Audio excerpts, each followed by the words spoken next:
Hello there, dear friends, and welcome once again to the Relaxed Fantasy Review. Today, we're going to be doing another character build, and we're going to be discussing one of my favorite classes in D&D 5e. They certainly aren't the most powerful, but to me, they are one of the most interesting classes because they have so much going for them that is unique. I am talking about the Rogue. Rogues are thieves, at least classically speaking, but their meaning has expanded to become basically a fighter type person, a martial class. But it's more than that because they have so many different varieties. Lots of them know how to use magic or magic like abilities. Several of them are comfortable standing up on the front line or fighting with a bow at range. And there's just a lot of different ways to play a rogue that truly makes them one of the best classes in the game, in my opinion. So today, we're going to build one from level 1 to level 5, a beginner's build that's easy to follow and that I think really sells what the rogue is all about. Before we begin, I'd like to let you know that for just $1 a month, you can join my channel as a member. You'll get a little badge next to your name in the comments, and you'll get my undying gratitude for supporting me and what I do here on YouTube. Just look down there for the join button below this video. So, as with any character build, we're going to start with our ancestry, our race. And for the rogue, there is no more classic choice than the half-elf. From the player's handbook, the half-elf is one of only 2 races in the entirety of D&D that has 4 points that they get to put into their ability scores. The other one is the mountain dwarf, who gets 2 plus 2s, but the half-elf gets a plus 2 and 2 plus 1s. So, we get quite a nice smattering of ability scores. But that's not all. We also get dark vision, so we can see in the dark without much difficulty. We have Fey Ancestry, which gives us resistance against charm effects, advantage against saving throws against them. And we get to have 2 extra skill proficiencies of our choice. As with most character builds, we're going to get skill proficiencies from our background, and now we're going to get some from our race as well. As far as the background that we're going to go for, again, no more classic pick for the rogue than the criminal background.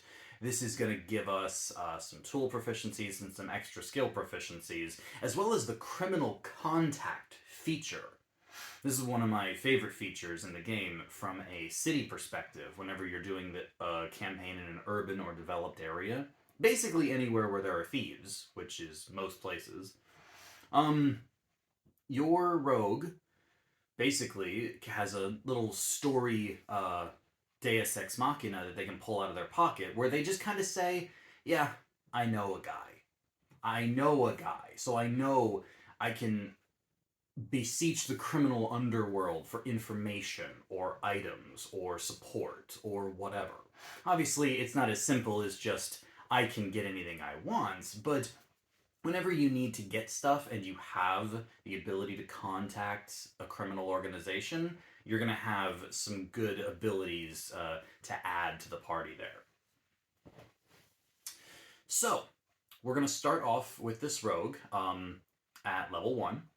We're going to choose our ability scores first, and like I said, the half-elf does get a plus 2 and 2 plus 1s. So, first of all, we're going to take a 14 in our dexterity and place our plus 2 there, giving us a 16 total. Next, I'm going to have a 13 on my constitution, give me a plus 1 there for a 14, and a 14 in my charisma, bumping that to a 15 with my other plus 1. That leaves me with a 10 for strength, a 10 for wisdom, and an 11 for intelligence. You get proficiency in dexterity and intelligence saving throws as a rogue, so that's what you're smart and you're wily and you're agile. The half-elf has a standard speed of 30 feet. Rogues have a hit dice of a d8, so they're not the tankiest characters in the game. But with the constitution of 14, that gives us 10 hit points to start.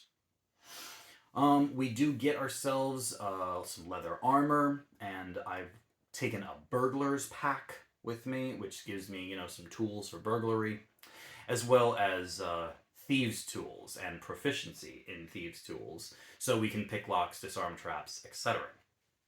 Now, as far as skill proficiencies, we get 2 from criminal, 2 from half elf, and 4 from rogue, giving us 8 total skill proficiencies at level 1, which is a lot. For this character, I've taken acrobatics, deception, insight, investigation, perception, persuasion, sleight of hand, and stealth. The other thing that I've done with my skills is that at level 1, rogues get an ability called expertise, which gives them the power to double their proficiency bonus in something they're proficient in. I've chosen expertise in stealth, as well as expertise in thieves' tools, which is something that the rogue uniquely can choose. This just basically means that instead of adding a +2 for our proficiency bonus whenever we're using tools or stealth, we can add a +4 for our proficiency bonus, on top of our +3 for dexterity. So, yeah, we've got ourselves a real sneaky, real good at picking locks character, which makes sense for the rogue. It's pretty classic. But we're not quite done yet. At level 1, the rogue also gets the ability Sneak Attack. Sneak Attack is the rogue's classic damage dealing ability. And there are 2 ways to activate Sneak Attack. 1, if you have advantage on your attack, by any means that you can get it, you deal Sneak Attack with that attack.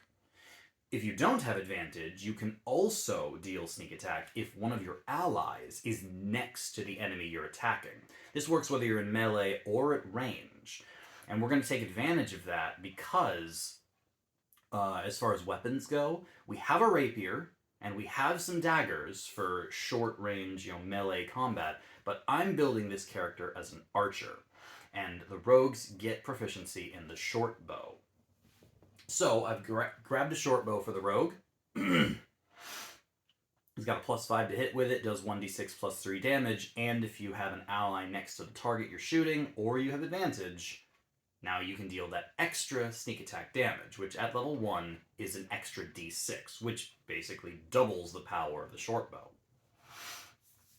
We only have a 14 armor class, so we really don't want to get mixed up in melee combat if we can avoid it. So let's stay at range and shoot. And speaking of which, at level 1, I've done a little bit of math to figure out how good our rogue is going to perform in combat. I'm just assuming that you are holding back and shooting your short bow at whatever enemy is next to your ally. So fighter, paladin, barbarian, whoever's at the front lines taking the damage, you are shooting them with your short bow and getting your sneak attack. Against a CR 1/4 creature, with your +5 to hit, you've got an average of 65% chance to hit. If you do hit, you do an average damage of 10. That's 1d6 plus 1d6 plus 3 for our short bow attack. At this average damage, it'll take you about 5 rounds to kill a creature. Now keep in mind that my math doesn't take into account what damage your allies are doing. This is assuming you're attacking an enemy that's at full health and that's next to your ally. So it's likely it'll go down faster because you're probably shooting something that your ally is also fighting. But that's a good strategy in D&D, to focus on a single enemy and take them out of the fight as quick as possible. And if 2 characters, fighter, rogue, or whatever, are doing that, then all the better. Against a CR1 enemy, which would be a boss at this level, same percent chance to hit, 65%, 10 average damage, that's 8 rounds to kill, just taking your damage into account. Like I said, we want to stay out of combat if at all possible. I've also worked out our defensive capabilities. Against a CR 1/4 creature, if it was to try to hit us, it would have a 45% chance to hit and do 5 damage on average, which means we'd go down in just 2 rounds. And the CR1 creature, 45% chance to hit, 12 average damage, which would one-shot us. So we really don't want to get mixed up in melee combat. So, that's level 1. Shooting from range, trying to hit sneak attack as much as possible. Now, at level 2, the rogue gets a new ability called Cunning Action. Cunning Action is one of the rogue's premier abilities and is really, really powerful. As a bonus action on your turn, and right now we're not doing anything with our bonus action on our turn, you can take one of three actions that would normally take you a full action. You can dash, which means that you can double your movement speed with a bonus action, which is nice if you need to get away from an enemy or get yourself into a good position. And then you can still shoot. Or you can disengage, which is if you do get mixed up in melee combat and you're in trouble, using a bonus action to disengage lets you move away from enemies without provoking opportunity attacks, so you're very slippery. Or you can hide as a bonus action. You see, one of the tricky parts of D&D is explaining stealth. If you're not in combat, stealth is just making an ability check and trying to stay hidden. However, in combat, there is an action you can take called hide. If you are heavily obscured or behind total cover or anything like that, you are not automatically unseen.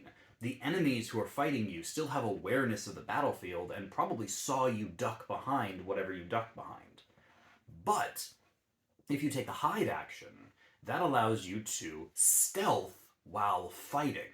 My idea of this is kind of like a person who runs behind like a waist-high wall and ducks behind it. Yeah, the enemy knows that you're back there, but you could attack from the left, from the right, from up above. You could slide along it. There's several ways to make the enemy unaware of your exact location. And if you attack from a hidden position, you attack with advantage. So, obviously having dash and disengage is nice, but I'm going to go forward now assuming that our rogue is using stealth to their advantage. They're staying to the shadows, they're staying behind cover as much as possible, they're using their bonus action, their cunning action, to hide most of the time, which is going to give them advantage on the next attack that they do because they are hidden. Some DMs may rule this a little differently, but that's how I read the rules as written. Then at level 3, we get to choose our rogue subclass, and the simplest one that we can get is, in fact, the Thief Rogue. The Thief Rogue is the classic example from the player's handbook, and they get some nice abilities. First of all, they get the Fast Hands ability. This allows them to do extra things with their cunning actions, such as using an object or using their thieves' tools. It gives you more options for your cunning action, so you can do more things in combat with your bonus action. One thing that a lot of tables will do is that they will gripe about how it takes a full action to drink a healing potion, which is the use an object action. Thief Rogues can do so as a bonus action once they hit level 3. Well, that's a Thief Rogue. So that kind of solves that problem. A lot of tables homebrew that so that everyone can drink a potion with a bonus action. But there's a lot of items you can use. Magical items, tools, traps that you can throw out. And using them usually takes an action, but Thief Rogues can do it as a bonus action. The other thing you get is second story work, which means it doesn't take extra speed for you to climb. This is a weird way of saying that you have a climbing speed, except you don't technically have a climbing speed. So if you have a feature that says you can do something with a climbing speed, you can't do that. But when you can climb, usually it takes extra speed to do so. In the Thief Rogue, it doesn't. So you have a climbing speed in all but official words. It's weird, but it just means you can climb easier. There's nothing wrong with that. That's a really, really good power. So here we are at level 3.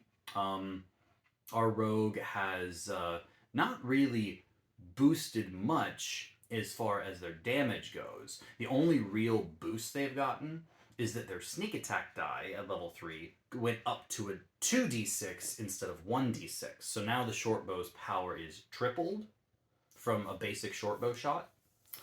And since we have cunning action, I'm going to assume that in combat we're using our bonus action to hide, and then on the same turn that we do that, we are using our main action to shoot our short bow with advantage at an enemy, which grants us sneak attack automatically. So now we can shoot whoever we want as long as we're hidden to them. Against a CR1 enemy, that gives us a 90% chance to hit. Advantage is real powerful. 14 average damage. That gives us 6 rounds before we kill a CR1 enemy. And against a CR3 enemy, we would have the same 90% chance to hit, 14 average damage. It would take 8 rounds to kill them. So we're keeping up, at least as far as damage goes. Defense-wise, our AC hasn't gone up.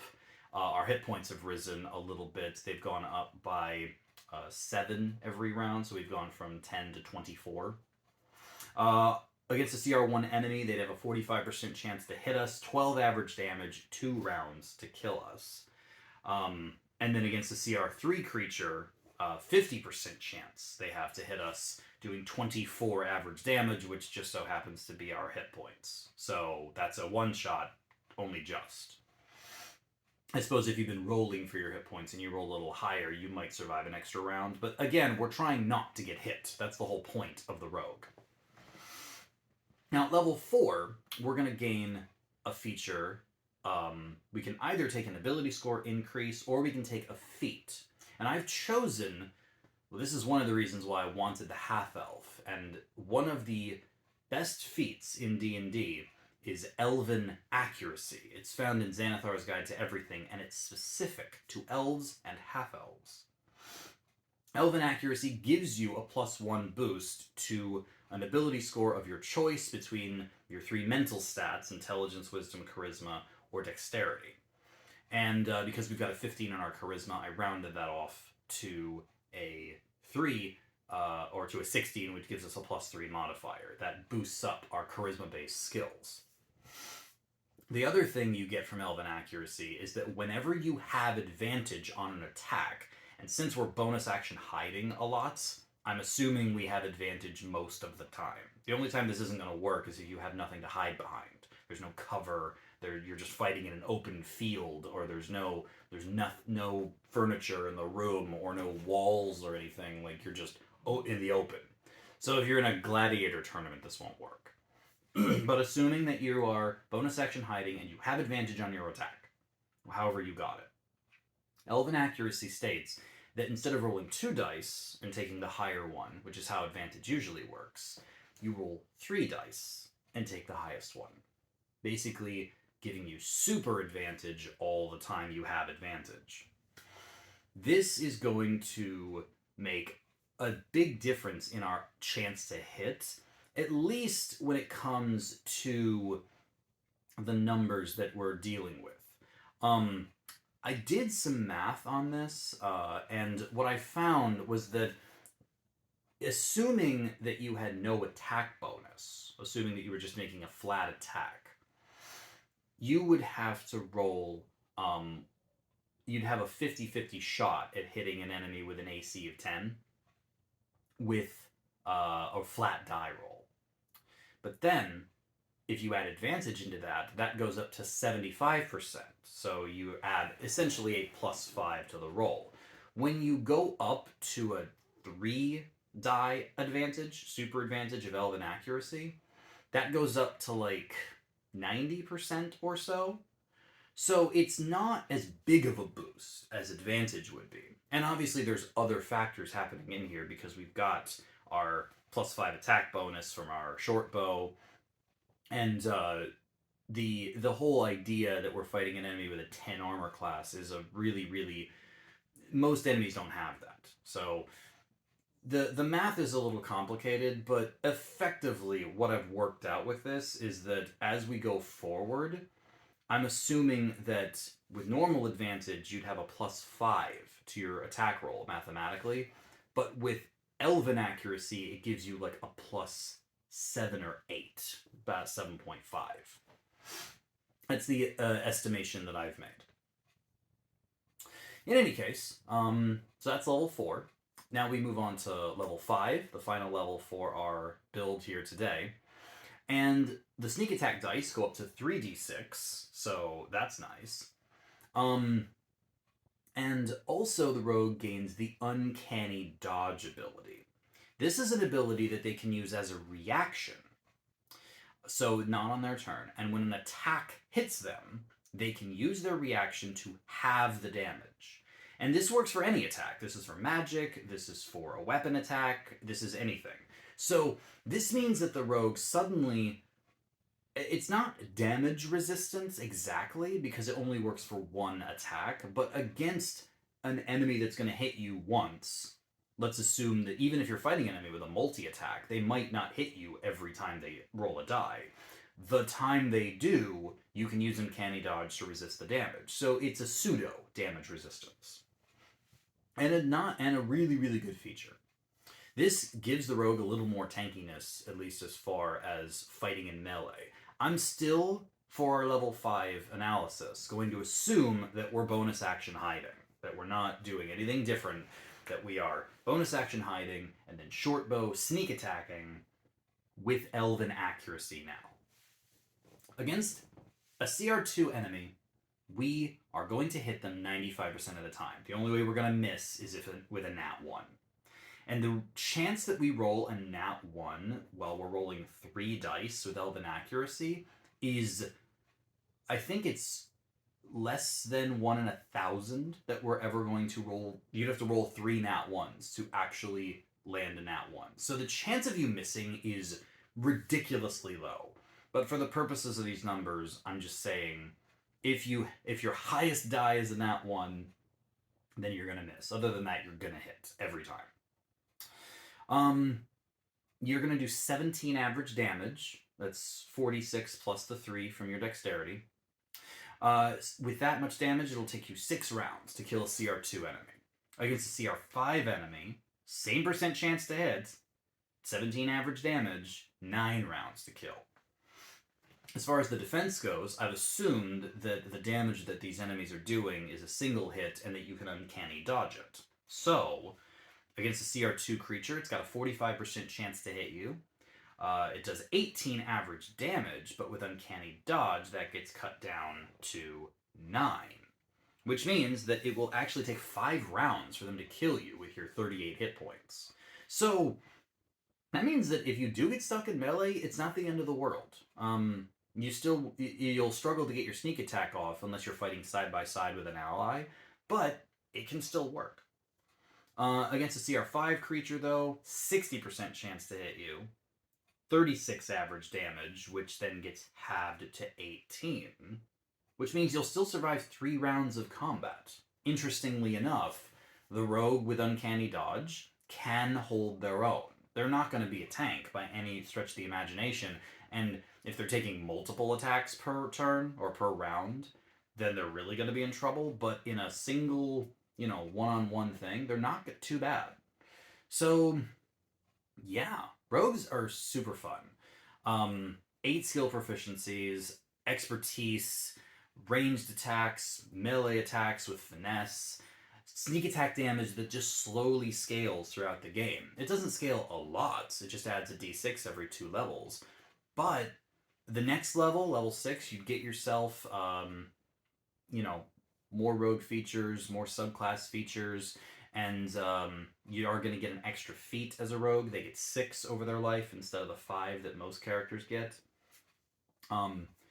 It's a character that does okay in combat, as I've shown, and has the most skill proficiencies of any character out there, especially when you build them for that. Rogues can do a lot of things. The only thing they're really missing is magical powers, but with cunning action and uncanny dodge, having effectively no limit, you can use them every turn. There's not proficiency bonus times per day or dexterity modifier times per day or a pool of dice that you're using. Sneak attack, cunning action, uncanny dodge, you can do them all the time. You never run out of your abilities, and that's what makes rogues very, very fascinating to play. Most spellcasters have so many spell slots, and then they run out of steam. Even characters like fighters and barbarians can run out of action surges and rages. Paladins can run out of smites. Rogues can never run out of sneak attacks or cunning actions. They can just do them forever. So, real good character. Love the rogue. And this is how I would suggest the average beginner try the rogue. It's very, very different, and I think you'll really enjoy its playstyle. This has been the Relaxed Fantasy Review. If you enjoyed the video, please like and subscribe down below. Have a look for that join button down there. And keep your eyes peeled for more class creation coming down the line soon. Have a good one, my friends.